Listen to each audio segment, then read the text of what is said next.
Academicamente, o podcast da Autónoma Academy. Viva, bem-vindos a mais um Academicamente. As fronteiras da Europa estão descontroladas? Para responder a esta questão, convidamos a coordenadora da pós-graduação em Direito das Migrações, Constança Urbano de Sousa. Viva, Constança, bem-vinda a este podcast.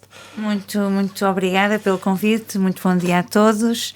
Vamos começar a tentar responder a esta pergunta, mas aos poucos, porque é uma pergunta é uma pergunta complicada. Bastante complexa, mas eu diria assim muito... Estão mesmo descontroladas as fronteiras? Eu diria que não estão descontroladas. Nós temos...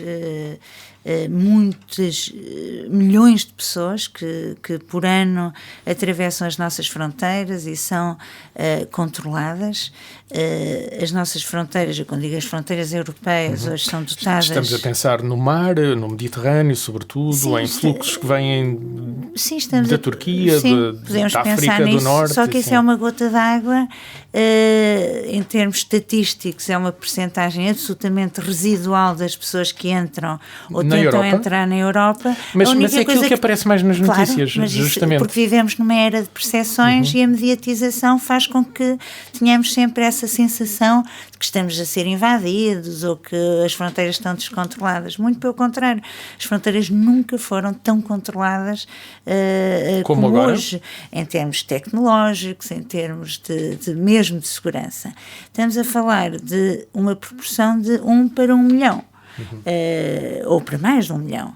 E, portanto, essa percepção da invasão e de fluxos migratórios descontrolados é um mito. É um mito. Basta pensar que apenas 3,5% da população mundial é imigrante.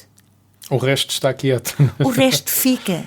Ou seja, essa percepção que hoje temos de fluxos migratórios sem precedentes não corresponde à realidade estatística, se quisermos, da vida. Mas nós conseguimos perceber que há uma certa pressão de migração, por exemplo, do norte de África.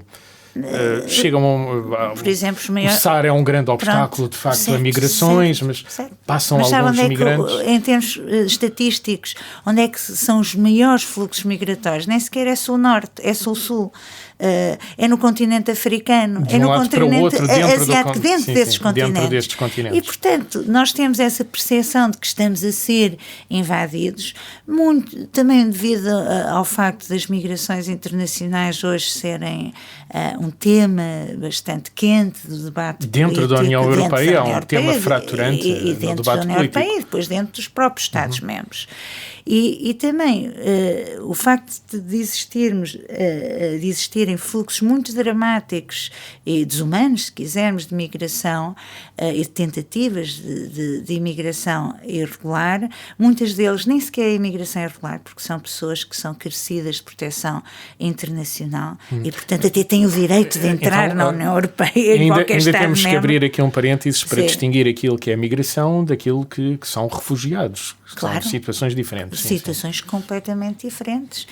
Nós temos uma obrigação, nós, Europa, temos uma obrigação jurídica, mas mais do que isso, temos uma obrigação civilizacional de proteger pessoas que não podem regressar ao seu país de origem, porque aí são perseguidas, porque aí existe uma situação de conflito. E neste caso estamos a falar de refugiados, não de migrantes. Estamos a falar de refugiados. Portanto, é esse direito internacional. E essas pessoas nunca migram irregularmente, por exemplo, definição. Sim, Portugal recebeu bastantes refugiados da Ucrânia, não há muito tempo. Por exemplo, e tinham o direito de entrar no nosso país. Constança, mesmo ajude-me a tirar aqui uma dúvida. Nós vemos muitos, não na comunicação social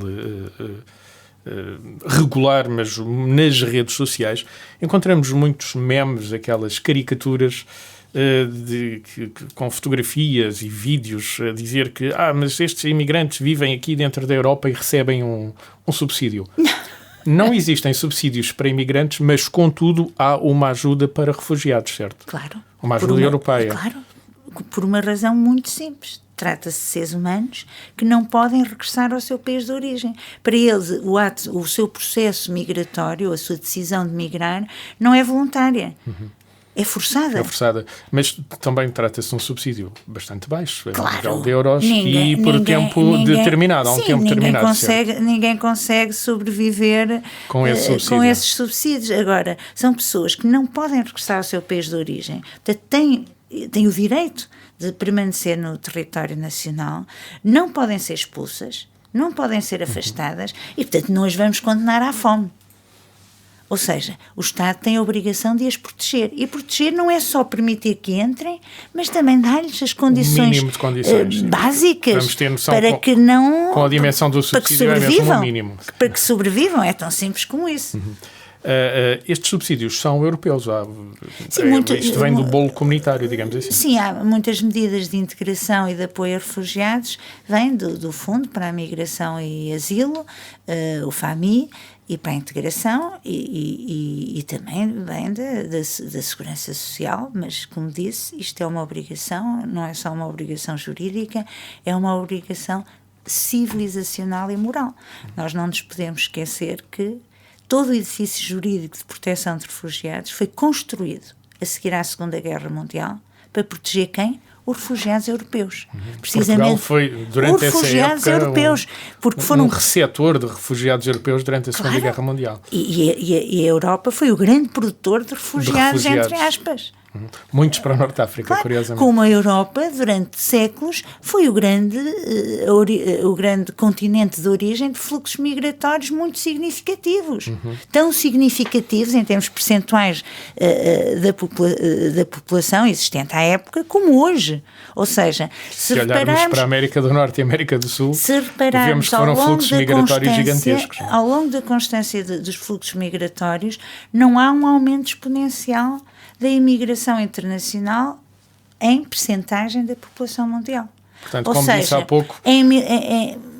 há 40 anos seriam 2,8% da população mundial. Hoje, 40 anos depois, estamos em 3,6%. Ou seja, as migrações internacionais ainda são a grande exceção no comportamento humano. E não a regra. E não a regra. Portanto, podemos garantir que a Europa não está sob um fluxo migratório sem precedentes? Não, e mais, a Europa precisa, todos os países europeus precisam de migrações como de pão para a boca. Aliás, basta falar com os empresários todos e todos eles que é que se queixam. Não temos mão de obra. Ainda por cima, por exemplo, em Portugal, em que o turismo, que é uma área de atividade de mão de obra intensiva, não sobreviveria sem mão de obra da imigração. Então vamos abrir aqui dois caminhos para a nossa conversa. Um diz respeito à segurança, guardo para depois. O outro diz respeito à necessidade ou não de mão de obra desta imigração. Se olharmos aqui para Portugal, por exemplo, vamos fechar a nossa conversa em Portugal.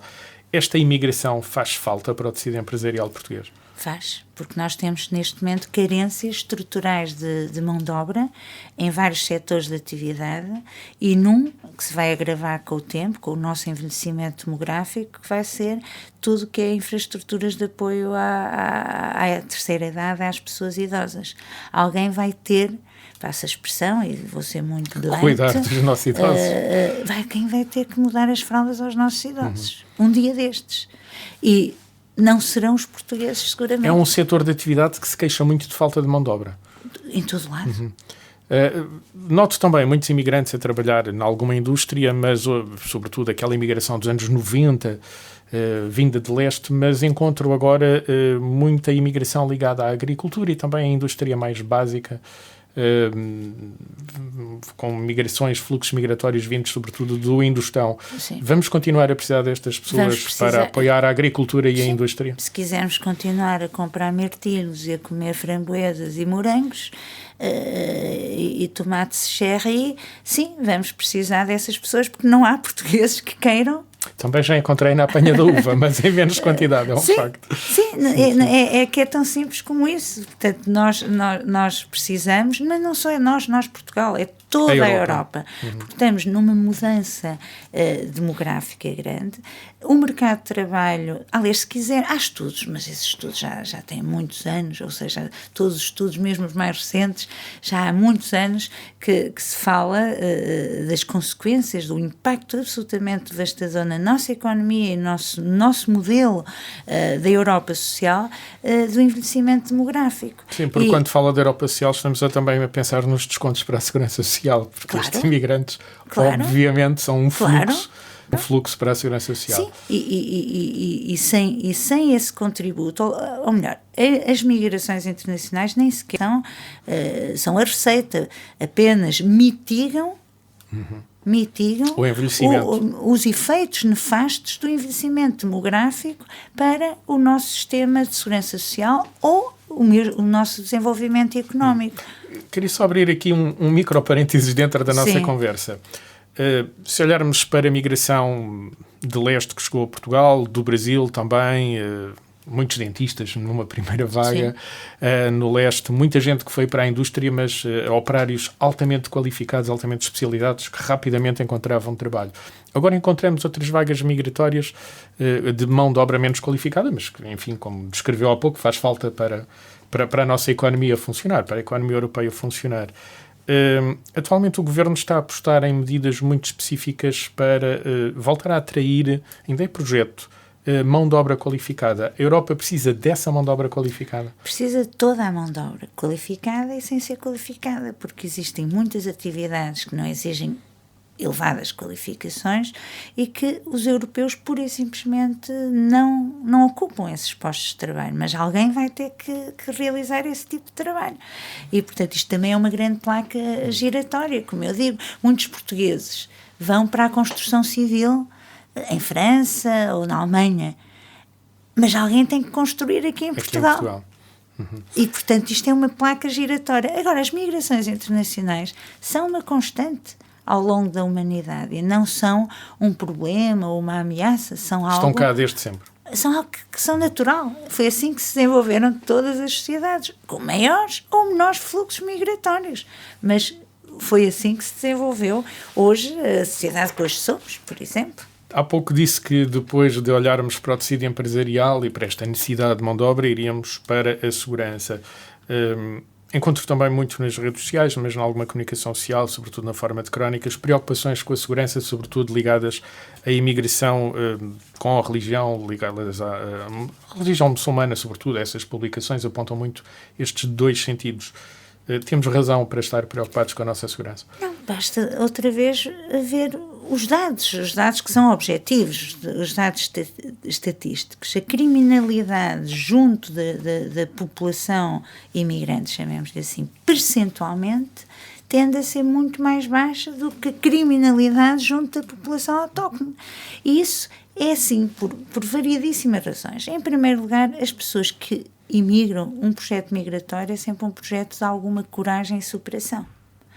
As pessoas que imigram vão sempre extremamente empenhadas em que as coisas resultem, não é? Em ter as condições melhores. Portanto, são, por regra, muito mais cautelosas no que aos seus comportamentos de respeito. Nos portugueses que migraram para a França, ou para a Alemanha, ou para os Estados Unidos. E, aliás, basta ver também, por exemplo, nós tivemos um fluxo migratório muito significativo nos últimos anos, nos últimos 10 anos. Seria normal que mais 1 milhão de pessoas houvesse mais criminalidade, ou pelo menos percentuais, mais pessoas, mais criminalidade. É sempre assim. Mas não, a criminalidade desce. E, portanto, é algo que cientificamente está mais que provado que não existe qualquer tipo de conexão entre segurança ou insegurança, se quisermos, e fluxos migratórios. Independentemente das religiões. Independentemente das religiões. Para fechar esta nossa breve conversa sobre esta pressão ou não pressão dos fluxos migratórios na Europa, queria aqui tentar distinguir ou refletir aquilo que é a migração legal e aquilo que é a migração ilegal. Continuamos a ter um fluxo dentro das comunidades migratórias. Aliás, basta ver que em Portugal estão cerca de 500 mil pessoas à espera do processo de legalização. Portanto, não devem ter entrado de forma formalmente legal. Praticamente todos entraram de forma legal. Sim, mas depois temos as mudanças de leis. Mais o grande mito urbano. Estamos a falar de quê? De mudanças de leis? Não, a esmagadora maioria dos imigrantes em situação irregular, ou seja, administrativamente irregular. Destes 500 mil que se diz que estão à espera 99,999% entraram de forma regular. Não entraram foi com o visto adequado para poder fixar residência. Mas quase todos entraram ou com visto de turista, tendo passado por todo um processo de escrutínio securitário, de verificação, a quando da emissão do seu visto de turista. E quando é a entrada na zona Schengen. E também quando entraram na fronteira, seguramente um segundo controle. Portanto, e entraram legalmente. O que é que acontece? Eles entram legalmente e permanecem. São chamados overstayers. E 99,9% dos imigrantes, entre aspas, em situação irregular, são pessoas que entraram legalmente. Ou seja, não entraram a salto. Não entraram como os nossos imigrantes portugueses entraram em França em 99,99% dos casos, nos anos 60 ou 70. Esses sim, entravam completamente a salto. Para já, saíam de Portugal irregularmente, porque para sair de Portugal era preciso autorização. Portanto, cometiam logo a primeira ilegalidade à saída, e depois outra à entrada de Espanha, depois outra à saída de Espanha, depois outra à entrada. Esses sim, entravam de forma clandestina.